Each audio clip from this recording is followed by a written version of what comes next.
예수님께서 행하신 표적들 7가지를 모두 살펴보았습니다.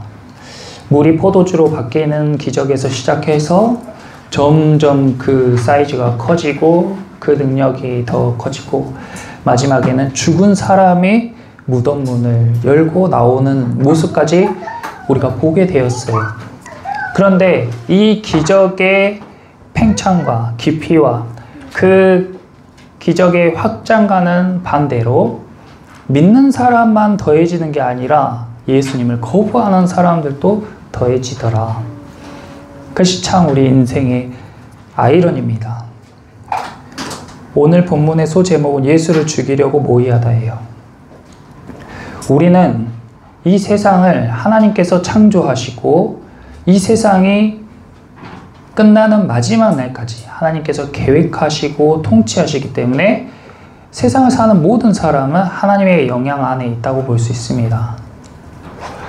근데 사람들이 하나님의 개입을 싫어해요. 하나님이 자기 삶에 개입하는 걸 싫어해요. 그래서 하나님을 죽이려고 안간힘을 쓰고 그 자리에 자기가 앉으려고 하는 것이 인간들의 모습입니다.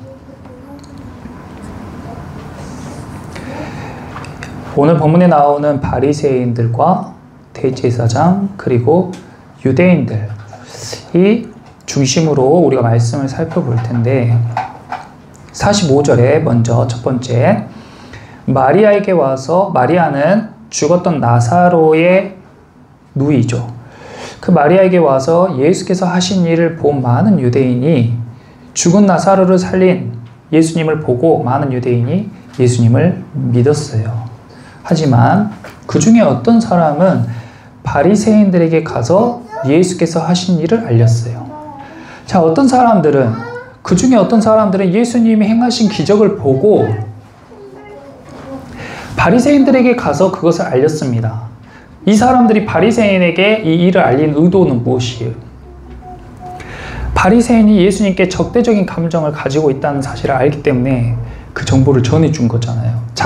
자신들의 유익을 위해서 예수님을 바리새인에게 팔아넘긴 겁니다. 마치 38년 된 병자가 자리에서 일어나서 바리새인과 유대인들이 너 어떻게 일어났냐? 누가 너에게 이런 기적을 베풀었냐? 했을 때에 예수를 팔아넘긴 것과 같이 그들을 통해서 자신들이 유익을 얻기 위해 또는 그들을 두려워하기 때문에 예수님이 어떤 일을 행하셨건 그것은 자기와 별개고 자기의 유익을 위해서 예수님을 넘겨버리는 모습, 이것이 우리 인간들의 모습이라는 거죠.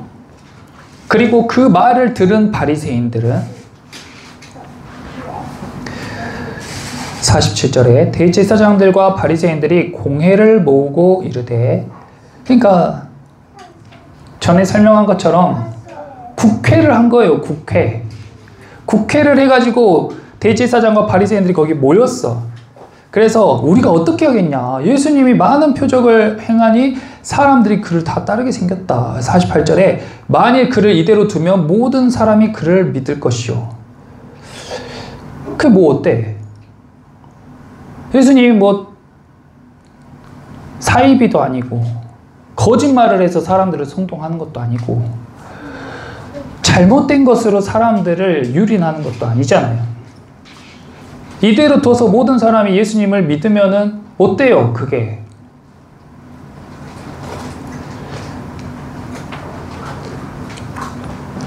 근데 자기들한테 안 좋은 거잖아요. 자기들한테 안 좋은 거.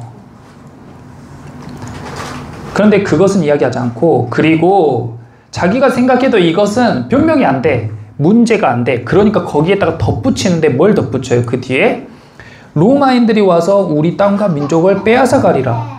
이건 뭔 말이에요, 갑자기? 이게 무슨 뚱딴지 같은 말이에요. 한번 잘 문맥을 살펴보세요. 이 사람들의 말이 지금 맞습니까? 이스라엘이라는 나라를 다스리는 지도자들이 하는 말이에요.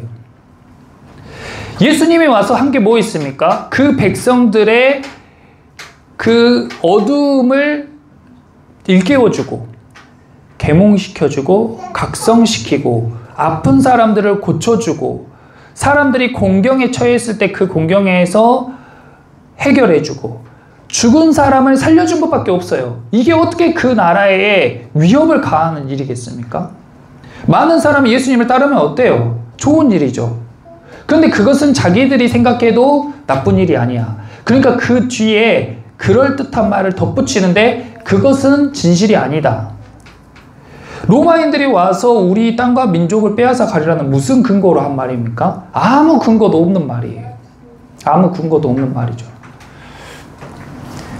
그런데 이 논리로 무리들을, 민중을 설득해서 현혹해서 예수님을 십자가에 못 박는 거예요. 바리새인들이 그랬죠. 그런데 그 다음 대제사장은 대통령이에요. 대제사장인 가야바가 그 사람들한테 뭐라고 말하냐면 너희는 아무것도 알지 못한다고 이야기해요. 너희는 아무것도 알지 못한다. 그리고 50절에 한 사람이 백성을 위하여 죽어서 온 민족이 망하지 않게 되는 것이 너희에게 유익한 줄을 생각하지 아니한도다. 한 사람이 죽어서 백성들이 유익하게 되면 그 사람이 죽어야 되겠습니까? 한 사람이 죽어서 나라에 유익을 끼치면 그 사람이 죽는 게 옳아요? 이 사람들이 말하는 논리는 전혀 상식적이거나 설득력도 없고 심지어 이 사람들은 종교 지도자들이에요.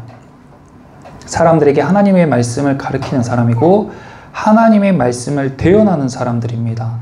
그 사람들이 모여서 하는 논의의 내용이 이렇다는 거예요. 그러니까 엄청 비극이죠. 이것은 이스라엘에만 있는 현실이 아니고 지금 우리가 사는 이 시대의 민낯이에요. 이 시대의 민낯이고 또 저와 여러분들의 민낯입니다. 예수님을 믿는다고 하는 성도들의 삶을 적나라하게 드러내는 것이고, 그리고 다른 종교는 뭐 이야기할 것이 교회의 지도자들, 또 우리나라는 헌법 자체가 성경의 정신을 기반하여서 세워진 나라예요. 그런데 그 헌법을 가지고 법을 집행하고 나라를 운영해가는 그 지도자들의 모습이 그대로 녹아있다고요, 여기에. 국민들을 선동하고 국민들을 현혹하고 말장난으로 국민들의 이성을 가려버리는, 사람들의 눈을 가리고 생각을 어둡게 하는 거. 근데 거기에 완전히 우리는 휩쓸려 가죠. 그런 걸 이데올로기라고도 하고 사상이라고도 하고 의심하지 않고 그런 것들이 마치 자기 생각인 것처럼 속는단 말이에요. 요즘 시대에는 뭐 이슈되는 것이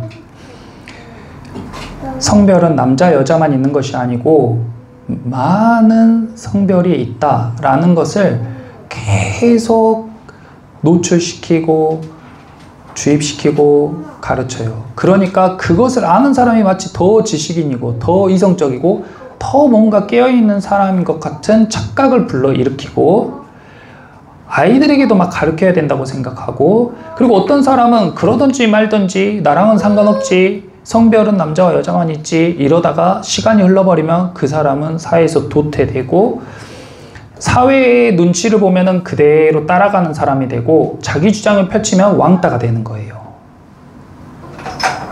그러니까 다 똑같죠. 똑똑한 척 빨리 따라가는 사람도 똑같고 관심 없는 척 자기 소신껏 살아가겠다 하는 사람도 똑같고 아무 생각 없이 그것을 받아들이는 사람도 똑같고, 그런 생각을 만들어내는 사람들이 이런 지도자란 말입니다. 근데 이 사람들은 무엇이라고 이야기하면서 그런 생각을 만들어내냐? 나라를 위하고 국민을 위하고 우리를 위해서 그렇게 해야 된다라고 이야기하는 거예요. 예수를 죽이지 않으면 로마인들이 와서 우리 땅과 민족을 빼앗아 버릴 거야. 예수 믿다가 우리 가정이 망할 거야. 예수 쫓다가 내 인생이 불행해질 거야. 예수 쫓다가 우리 나라가 망할 거야. 그런 게 어디 있습니까? 자기가 생각한 거지. 아니면 다른 사람의 잘못된 생각이 주입된 거죠. 또 한 사람이 희생해서 많은 사람이 유익하면 좋은 거야. 예수를 포기하고 내 삶이 윤택해지면 좋은 거야. 예수를 포기하고 우리 가정이 행복해지면 그 길이 맞아. 예수를 포기하고 우리 교회가 온전하고 성장하면 그것이 맞아. 라고 합리화시킨다는 거예요. 저와 여러분 안에 그런 것들이 다 있다는 겁니다. 대제사장과 바리새인이 나쁘다 그 이야기를 하는 게 아니고 이것이 저와 여러분의 민낯이라는 이야기를 하고 있는 거예요. 자기 안을 들여다봐라. 지금 시대에 교회의 권위가 많이 떨어지고 다른 종교는 뭐 이야기할 필요 없죠. 우리가 스스로를 점검해야 되니까. 교회를 보면 교회가 나라의 권력에 조사를 받고 교회가 더 이상 신뢰받지 못하고 사람들로부터 의심받고 지적질 당하고 손가락질 당하는 그런 상황. 왜 그런 상황이 됐냐? 이런 바리새인과 대제사장 같은 사람들 때문에 그런 거 아니겠어요?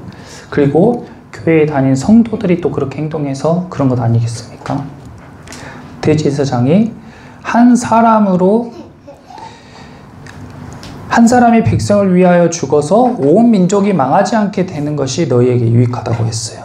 이걸 딱 듣는 순간 제가 정의란 무엇인가의 그 트롤리 딜레마라는 내용이 생각이 났는데 기차가 달리고 있어요. 막 기차가 달리는데 그 기차 철로에 5명의 사람이 묶여 있는 거예요. 그런 상황이 있다고 해요. 가정을 해요. 기차가 막 빠르게 달리고 있는데 5명의 사람이 거기에 묶여 있어. 조금만 있으면 그 기차가 이제 5명을 밟고 지나갈 상황이에요. 다 죽겠죠. 내가 지켜보고 있는 거야. 그런데 보니까 그 중간에 선로를 바꿀 수 있는 길이 있는데 내가 앞에 있는 레버를 당기면 이 기차의 선로를 바꿀 수 있어. 다행히. 근데 문제는 그 반대 선로에 한 사람이 묶여 있는 거예요. 여기는 5명이 묶여 있고 반대편에 한 사람이 묶여 있어요. 그래서 이 교수님이 학생들에게 물었죠. 이런 상황에 여러분이라면 이 레버를 당겨서 한 사람이 희생하게 하겠습니까? 아니면 가만히 지켜보다가 5명이 죽게 만들겠습니까? 했더니 어떻게 했겠어요? 많은 사람이 레버를 움직이겠다고 했어요. 레버를 움직여서 한 사람이 죽는 것도 슬프지만 그래도 5명이 죽는 것보다는 한 사람이 죽는 게 나은 것 같습니다. 대다수의 학생들이 레버를 당기겠다고 했습니다. 그런데 이어서 교수님이 또 질문했어요. 자, 그렇다면 이번에 똑같이 기차가 달리고 있어. 앞에 5명이 묶여 있어. 기차가 곧 5명을 치고 갈 상황이야. 그런데 그 위에 육교가 있는데 육교 위에서 장애물을 떨어뜨리면 기차가 멈출 수 있을 것 같아. 근데 주변에 아무것도 없고 앞에 한 사람이 있어. 그러면 이 한 사람을 밀어서 떨어뜨리면 그 사람과 부딪혀서 기차가 멈출 수 있다는 거예요. 그러면 이 상황에 이 한 사람을 밀어서 기차를 멈출 거냐? 아니면 가만히 지켜보다가 5명이 다 죽는 걸 볼 거냐? 그랬더니 이번엔 뭐라고 할게요? 5명이 죽는 걸 지켜본다고 했어요. 자기 손으로 그 사람을 밀 수는 없대요. 똑같은 상황이잖아요. 레버를 당겨서 한 사람을 죽이든 밀어서 한 사람을 죽이든 똑같이 한 사람이 죽는 건 똑같은데 이상하게 자기가 밀어서 사람을 떨어뜨리는 건 하기 싫다는 거예요. 그래서 마지막으로 또 질문했습니다. 그러면 첫 번째 질문과 동일한 상황에서 내가 그대로 기차를 가게 두면 5명이 죽고 레버를 당기면은 한 사람이 죽게 되는데 그 한 사람이 내가 사랑하는 사람이라면 어떻게 하겠냐 했을 때 전부가 레버를 당기지 않는다고 했어요. 그런데 문제는 뭐냐? 문제는 우리가 레버를 당기는 이 마음을 이것이 죄라고 표현했을 때 어쩔 수 없다라고 우리를 스스로가 합리화한다는 거예요. 그것을 자기 기만이라고 표현을 해요. 자기 기만. 오늘은 바리새인과 대제사장이 나쁘다, 그들이 악이다가 아니라 그들의 모습을 반면교사 삼아서 내 안에 바리새인과 대제사장을 발견하자는 거예요. 내 안에 그런 자기 기만이 있다. 내가 어떤 행동을 할 때에 선에 대해서 엊그제 이야기했잖아요. 어떤 행동을 할 때 결정을 하는데 내 행동이 맞다라고 생각하는 데에는 자기 기만이 다 덮어져 있어요. 그래서 사람은 거의 자기가 다 맞다고 생각하는 대로 행동하기 때문에 자기가 맞다고 생각해요. 그러니까 의견이 충돌하고 서로 생각이 안 맞아요. 오늘 본문에서도 바리새인들은 이 사람을 가만히 두면은 로마인들이 와서 우리 땅과 민족을 빼앗아가기 때문에 죽여야 된다고 이야기해요. 대제사장은 한 사람이 죽어서 많은 사람이 유익하면 그 길이 옳기 때문에 죽여야 된다고 했어요. 바리새인과 대제사장은 마치 우리나라 정치에서 보수와 진보처럼 서로 못 잡아먹어서 안 죽인 사람들이에요. 그런데 예수를 죽이는 데에 마음이 합해져서 대동단결한 겁니다. 그러면서 서로 자기 안에 있는 자기 기만을 합리화시켜요.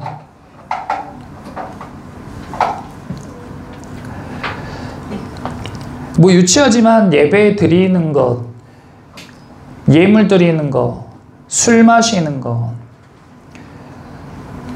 욕한 것, 친구들이랑 어디 놀러 가는 것, 이런 것들 아주 사소하지만 그런 것들을 할 때 참 난감할 때 있잖아요.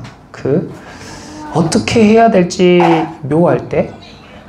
근데 우리 안에 어떤 선택하는 데 있어서 예를 들어 예수님을 버리고 다른 것들을 택해야 할 때에 그것은 어쩔 수 없었어 라고 합리화를 한다는 거예요. 이 정도는 이해하겠지 라고 합리화를 한다는 거예요. 이 정도는 그래도 지옥 갈 정도 죄는 아니잖아?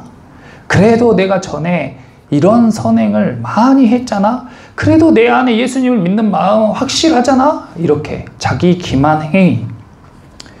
대제사장과 바리새인은 하나님을 믿지 않는다고, 자기들이 하나님을 모른다고 절대 말하지 않습니다. 그 누구보다 하나님을 앞장서요.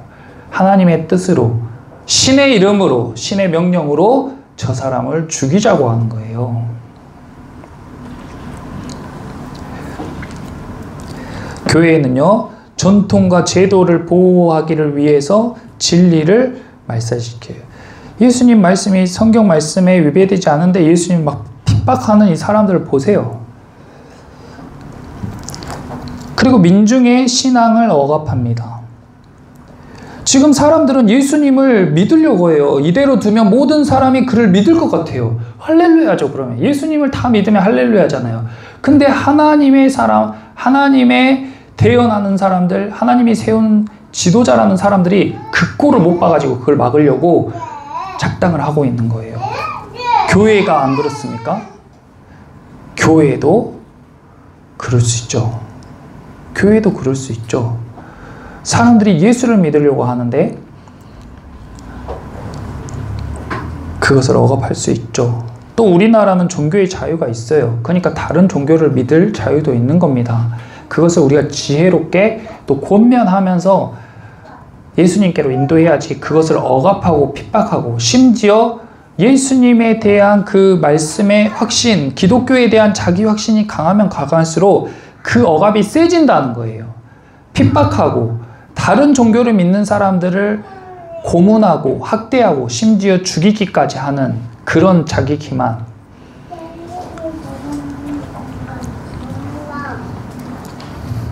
그리고 윤리를 포기한 정치적 판단을 하기도 해요. 교회가 도덕보다 자기 이익을 따르는 그런 현실을 우리가 많이 봅니다. 교회 지도자들이 사적인 일을 위해서 교회의 재정과 인력과 제도를 사용하는 것, 그리고 정치와 경제계 사람들과 불이한 관계를 맺는 것. 이 지금 우리 현실에서 다 일어나는 것들이에요. 우리의 삶이랑 관계없다고 거기까지 신경 쓸 여력이 없다고 하면은 그냥 당하는 겁니다. 우리 자녀들이 그런 지옥 같은 세상에 살게 되는 거예요. 그런 사람들이 다스리는 세상에 살게 되는 거예요. 그런 교회 지도자들이 가득 찬 교회들이 꽉 찬 세상에서 살게 되는 거라고요. 우리가 지금 이런 세상에 사는 거는요, 우리 위의 부모 세대, 또 그 윗대 사람들이 피 흘려 세운 나라에서 우리가 이렇게 사는 거예요. 그 사람들이 투쟁하고 이런 나라를 만들려고 애써가지고 만든 나라에 우리는 이렇게 사는 거라고요. 근데 우리가 이렇게 방관하죠? 그럼 우리 자녀 세대들은요, 또 지옥 같은 세상에서 살아야 돼요. 이런 지도자들이 다스리는 세상, 이런 선생님이 가르치는 세상, 돈 벌려고 사람들 배가르는 의사들이 꽉 찬 세상, 그런 세상에서 살아야 된다고요. 그러면 우리는 직무유기고 방관자예요. 나 잘 먹고 잘 사는 거에만 그렇게 빠져가지고 인생을 살아가는 데에 나 편안하고 나 잘 먹고 잘 사는 데에만 몰입해서 살아가는 그런 사람은 결말도 비참하지만 그런 사람이 맞이하는 미래, 또 그 사람의 자녀들이 맞이하는 미래는 끔찍한 거예요. 바리새인은요, 이대로 두면 모든 사람이 그를 믿을 것이요, 그리고 로마인들이 와서 우리 땅과 민족을 빼앗아갈 거야. 그러니까 예수를 죽여야 돼. 이런 말을 아무 비판 의식 없이 많은 사람들이 따라가지고 유대인들이 십자가에 못 박으소서, 십자가에 못 박으소서 해서 예수를 십자가에 못 박았어요. 이 사람들이 생각하지 않고 의심하지 않고 그 종교 지도자의 말을 그대로 따라간 결과 예수님을 십자가에 못 박아야 로마 사람들이 자기 나라를 침략하지 않고 땅을 빼앗지 않고 자기들을 죽이지 않을 거라고 생각해서 예수를 십자가에 못 박았다고요. 근데 그 결과가 40년 만에 로마가 이스라엘을 완전히 다 황폐하게 만들어버려요.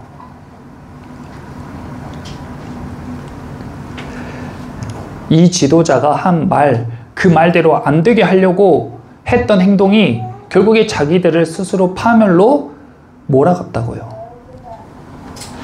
그것이 하나님의 말씀의 아이러니죠. 우리 삶도요, 나는 돈을 많이 벌고 싶고 나는 행복하고 싶고 나는 잘 먹고 잘 살고 싶어가지고 교회도 멀리하고 말씀도 멀리하고 예배도 멀리하고 다른 사람이 어떻게 하든 말든 정치에 어찌 되든 말든 나라에 어찌 되든 말든 주변에 불의한 이웃들 어떻게 되든 아픈 사람이 어떻게 되든 나 하나만 잘 먹고 잘 살아야지 하는 사람은요, 결국에 파멸로 간다고요. 자기 인생이. 근데요, 아이러니하게 예수님은 자기를 희생하고 자기를 죽이고 남을 위해 양보했는데요, 제일 높은 자리에 가게 되신 거예요.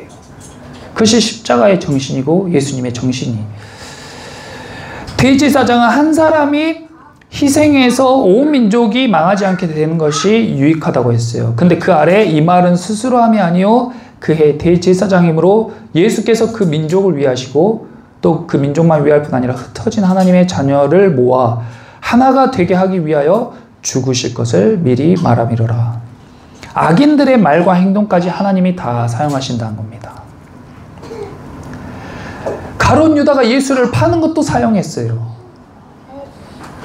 대제사장이 예수를 모함하는 것도 예수님이 사용하셨어요. 그리고 예수님이 매어 달리신 십자가도요, 로마에서 가장 중대한 범죄를 저지른 사람들이 매달리는 형틀로서 그 사람을 세상에서 아예 지워버릴 용도로 십자가라는 극형을 만들었는데, 아이러니하게 예수님이 십자가에 못 박히심으로써 십자가는 세상에서 제일 유명한 심볼이 되었어요.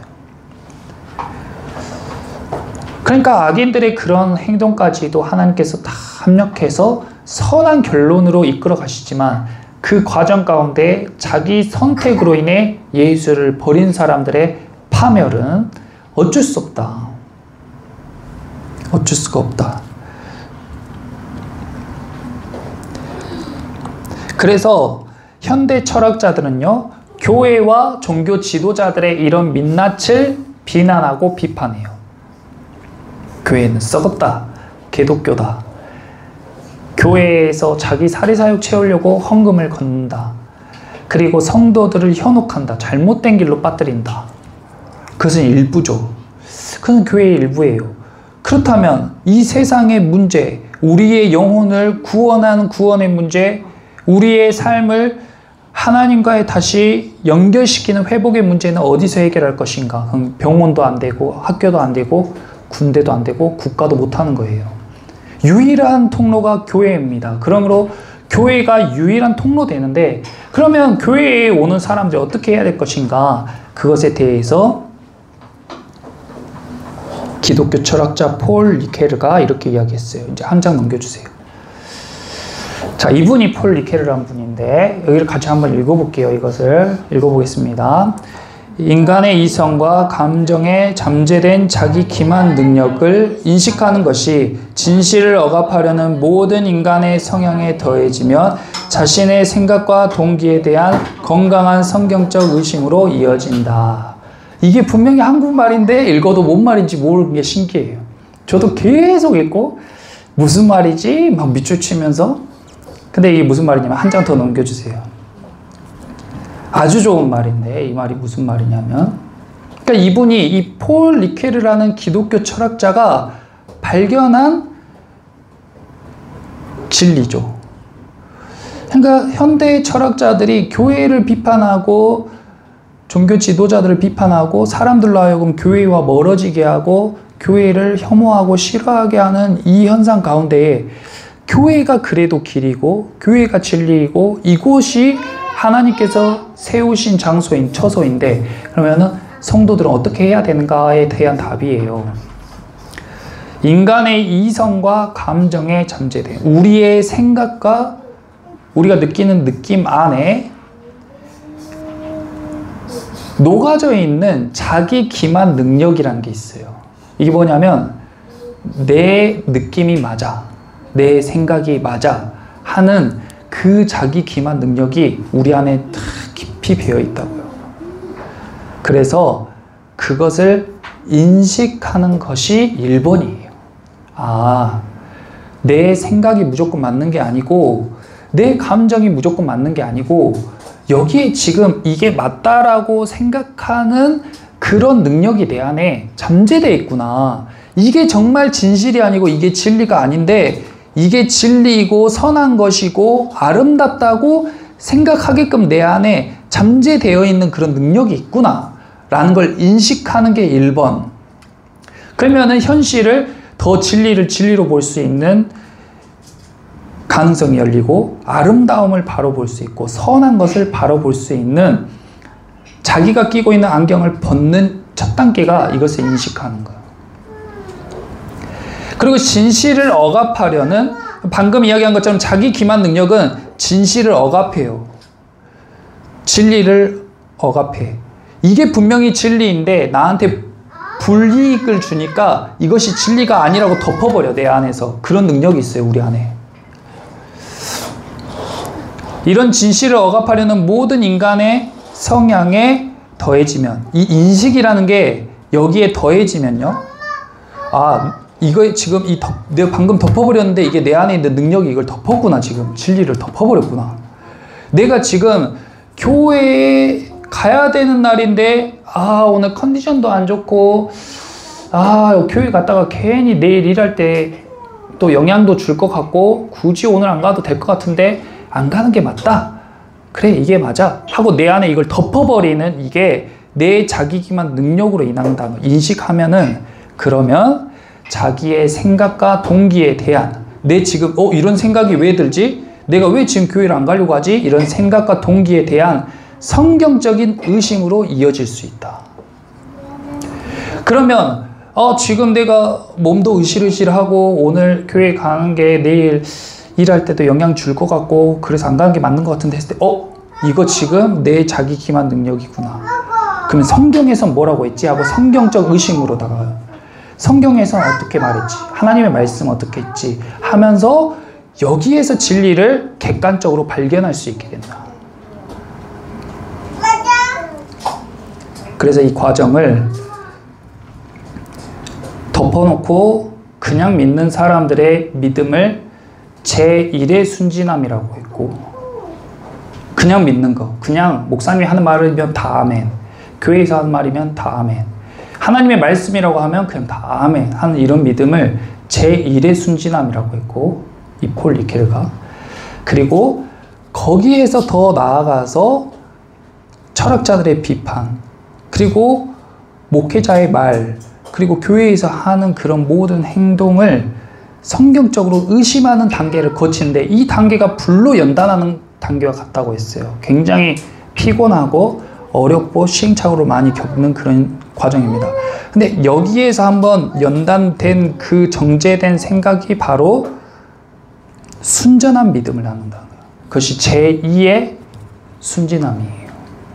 그래서 우리는 제1의 순진함에서 성경적 의심을 거쳐 통과해가지고 제2의 순진함으로 가야 된다라고 이 기독교 철학자는 이야기를 했어요. 이것이 얼마나 맞는 말입니까? 이 예수의 기적을 보고 마리아에게 와서 예수께서 하신 일을 본 많은 유대인들이 예수님을 믿었으면 믿었지, 믿었으나 하고 끝나버렸어요. 그러니까 그 기적을 보고 믿었지만 그것은 잠시 잠깐 오는 믿음. 이 종교 지도자들이 선동하면 금세 바뀌어버리는 그런 믿음이었다고요. 이 바리새인과 대제사장이 직분에서 오는 그런 영향력이 있으니까, 직위에서 오는 영향력이 있으니까 대형 교회 목사님이 말하면은 권위가 있는 것 같고, 대통령이고 정치인이고 국회의원이 하는 말이면 영향력이 있는 것 같고, 그 사람들이 하는 말을 무지성으로 다 듣고 받아들여가지고 나의 삶에 어떤 영향을 미치는지 생각도 하지 않고 의심도 하지 않고 받아들여가지고 예수를 자기 삶에서 계속 죽여가고 있는데 죽이는지 인지도 못하고 그렇게 살아가는 거. 이 사람들이 만약에 폴 리케르가 이야기했던 것처럼, 아, 내 안에 자기 기만 능력이 지금 작동하고 있구나, 저 사람들의 말이 진리가 아니구나, 교회에서 목사님이 하는 말이 진짜인지 성경을 보고 생각하고, 당장엔 그것이 잘 분별 안 되더라도 계속 그것을 하려고 노력하고 애쓰고, 그렇게 해야지 하나하나 그 영광로를 통과해서 정제된 믿음, 골드바가 되는 금과 같은 믿음으로 만들어지는 거예요. 모든 분야, 여러 분야에서 예배는 왜 드려야 되고, 주일 성수는 왜 해야 되고, 11조는 왜 해야 되고, 왜 성도들은 하나님을 경외해야 되고, 성경을 읽어야 되고, 이런 것들을 그냥 목사님이 시켜서 하는 게 아니라, 처음에는 당연히 제1의 순진함으로 신앙생활을 해야죠. 일단은 목회자를 신뢰하고 목사님이 하라는 대로 하는 것이 건전하죠. 그런데 의심이 들 수 있잖아요. 목사님이 교회에 재정을 쓰는데 오픈하지 않고 왜 오픈하지 않지? 어디에 어떻게 쓰는지 왜 오픈하지 않지? 그리고 왜 혼자서 그것을 다 결정하고 사용하지? 왜 무조건 예배를 나오라고 하지? 왜 성경을 막 읽으라고 하지? 그런 의심이 들 때에 자기 생각으로, 자기 감정으로 그걸 파악하는 게 아니라, 아, 내기 싫어, 아, 가기 싫어, 안 가는 게 맞아, 옆에 사람들 말 들어보니까 가지 말래, 그거 가면은 다 뜯긴데, 이런 거 말고, 그런 거 말고 성경적 의심으로, 성경에선 무엇이라고 했냐, 예수님은 무엇이라고 했는지 성경적 의심으로 그것을 비춰보고, 그것이 씨름하다가 통과됐을 때, 아, 이래서 이렇게 하라고 하셨구나, 이래서 하나님이 이렇게 하기를 기뻐하시는구나, 이렇게 하나하나 통과해 가는, 이런 게 성숙해지는 거예요. 제자들은 그 과정을 통과해서 사도행전에서 성령을 받고 사람들에게 설교하고 안진뱅이를 일으키고 많은 사람들에게 복음을 전하면서 전 세계에 흩어졌습니다. 신앙생활은요, 제가 주보에다가 적어놨는데, 복음은 우리 삶과 세상을 혁신적으로 변화시키는 하나님의 능력이에요. 근데 자기 삶이 지금이 좋아, 만족하고 변화될 필요가 없다고 생각하는 사람들은 교회에 나오지 않죠. 또 자기 삶은 변화가 필요해, 그런 능력이 필요해, 근데 교회에 그런 능력이 없다고 생각하는 사람도 교회에 오지 않아요. 그런데 그런 능력, 그런 변화의 기회는 다 교회에 있는 겁니다. 학교에 있는 것도 아니고, 많은 돈이 있는 곳에 있는 것도 아니고, 똑똑한 사람들이 있는 곳에 있는 것도 아니고, 하나님이 계신 곳에 이런 변화의 능력이 나타나게 될 줄 믿습니다. 그러므로 오늘은, 아, 내 안에 자기 기만 능력이 작동하고 있구나, 뭔가 내 안에 느낌 그리고 생각이 탁 발동했을 때 그걸 성경적으로 의심해 보라는 거예요. 성경적으로. 그렇게 해야 우리는 하나님의 뜻과 마음에 합하게 살아갈 수 있습니다. 너무 그 자잘함, 술 먹어야 되나 말아야 되나, 막 예배 드려야 되나 말아야 되나, 이런 것에 너무 고민하기보다는 예수님을 계속 더 생각하세요. 예수님이라면 지금 어떻게 했을까? 예수님은 어쩔 때는 술을 마실 수도 있고 어쩔 때는 안 마실 수도 있죠. 예수님이라면 어떻게 하셨을까? 예수님이라면 어떤 생각, 어떻게 느끼셨을까? 어떻게 행동하셨을까? 그렇게 예수님과 가까워지도록 노력하세요. 그렇게 했을 때에 우리가 점점 더 주님과 가까워지고 우리는 온전한 그리스도인, 온전한 크리스찬이 될 수 있을 줄 믿습니다. 오늘 말씀과 같이 바리새인과 대제사장이 내 안에 있다는 것을 인식하시고 예수님을 죽이려 하지 말고 예수님이 살아나셔서 더 내 삶 가운데 살아나셔서 역사하시기를 기도하는 저와 여러분 되시기를 예수님의 이름으로 축원합니다.